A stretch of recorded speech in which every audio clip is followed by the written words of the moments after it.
Hi friends, my name is Gabby and welcome to my channel. Now the reason I'm wearing this little clip-on microphone is actually exactly for this reason.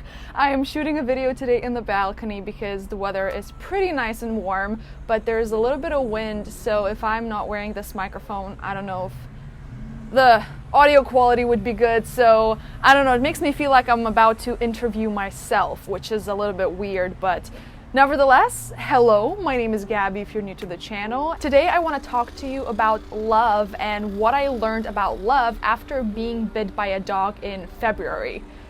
I don't like that word, February. It was at the end of February. So that's where the story begins. So I was taking care of my friend's dog because she was out of town and she asked me if I can take care of her dog for the weekend. And we had adopted the dog, well, not me and her, but I went with her to adopt the dog back in December. So he was rescued from a shelter. He was a stray for I think a couple of years even in New York City, and he was a senior dog. So I took care of him in December, I took care of him in January, and I knew that he had a little bit of aggression issues because, you know, he was a stray and it was his protective mechanism. So in February, when I went to take care of her dog, I was staying in her apartment. Now everything was going fine, and you know, during the day I played with him and I gave him food, and then I took him for a walk. And in the evening when I had to take him for a walk, I brought him back, and before going into the...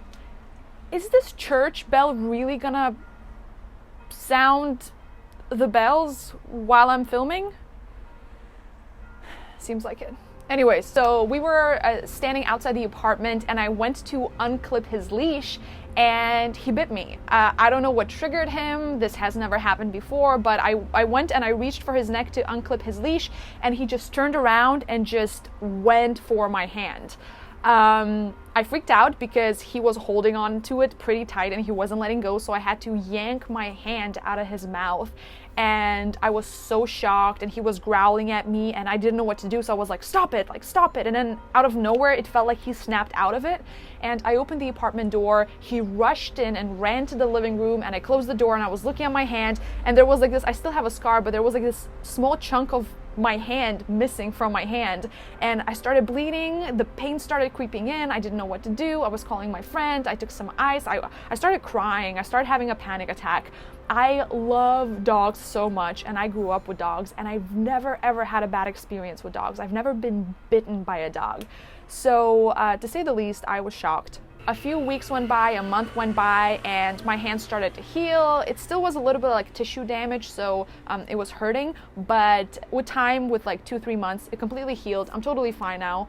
But what I realized was that I became scared of petting dogs. Now, I never had this before, obviously, and it wasn't that I was scared of dogs, but it was the idea of reaching and petting the dog near like his or her neck, because obviously I got bitten when I went to reach for the dog's, you know, leash on the neck, and so I started associating reaching for a dog's neck to, oh my god, I'm gonna get bitten, I'm so scared. Nevertheless, you know, months went by and I was still feeling fearful, and one of my clients, when I was still working as a personal trainer in New York, she had the most adorable dog, and I loved that dog so much, and we used to play around, but after being bitten, every time I'd go to pet her, I would subconsciously be scared, and I would like tense up and think, oh my god, what if this nice dog bites me?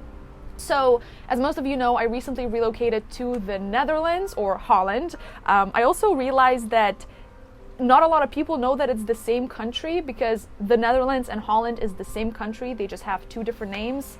I have no idea why. But yeah, so I moved to the Netherlands, and currently I'm staying with my mom and her partner Ben, and they have a dog. I'm pointing to the right as if you can see Cyrus, but he's just sleeping outside the balcony. So they have a dog, Cyrus, and he's a beautiful golden retriever, 7 years old, like the cuddliest, sweetest dog ever. And when I came back here and I was taking him on a few walks, every time I'd go to put on his collar, I would tense up. And I realized how ridiculous it is because Cyrus is so sweet, yet every time I reached to put on his leash, I would tense up and I would get scared. And I understood how ridiculous it was, yet I couldn't stop having the subconscious fear.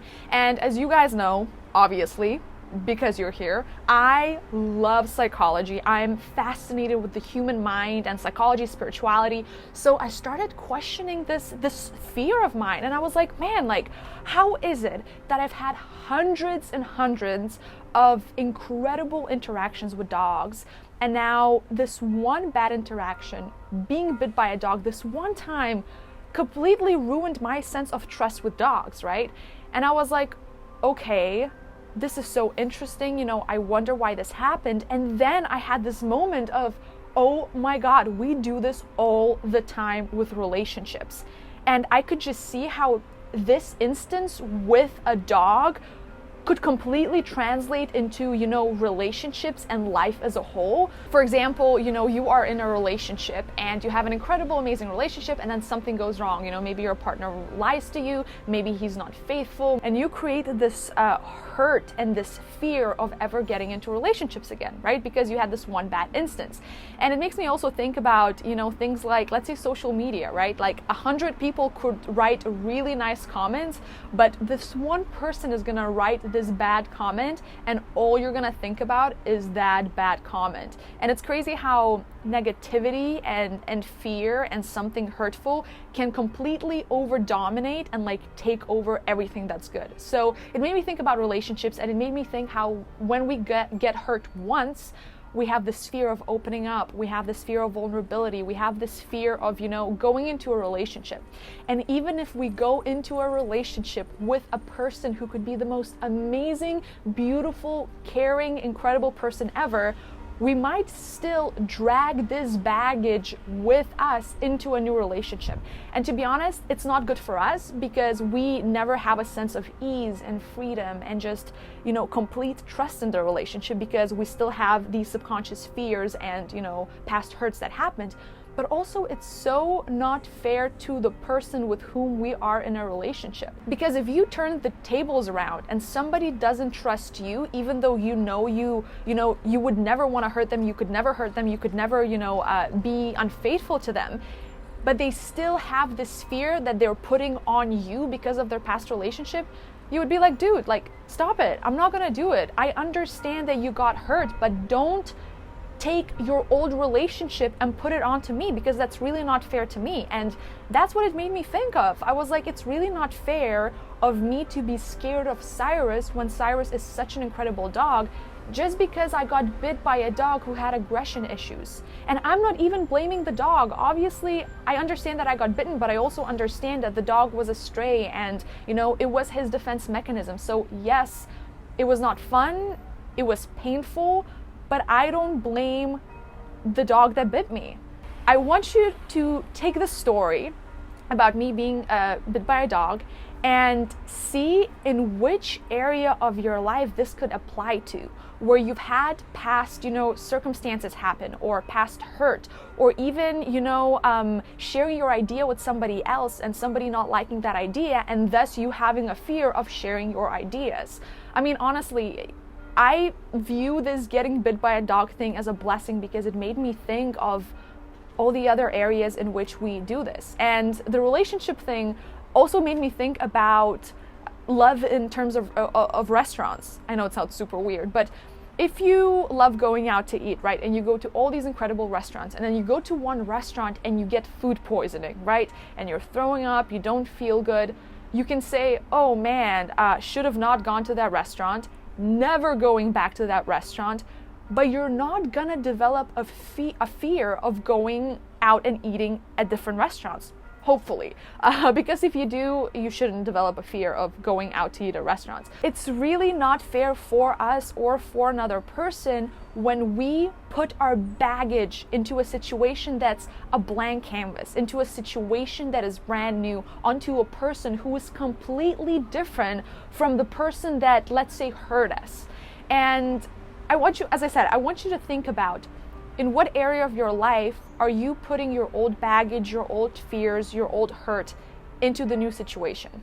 In what area of your life is it hard for you to let go of past expectations and past outcomes? That's something that I want you to think about. Thank you guys so much for watching this video. I realized that this story happened ages ago and I had this sort of realization and breakthrough a couple of months ago, but I never managed to share it. So here I am sharing it with you right now. I would love to hear your thoughts on it. Please talk to me in the comments below. I really appreciate you taking the time on clicking on this video. I really love making videos like these. Even if it's one person that watches it or 5 people that watch it, but they gain something out of it, I did my job. That's honestly my whole aim. I'm really grateful that you watched this video and that you clicked on this video. Once again, thank you so much, and I will see you in the next video. Bye!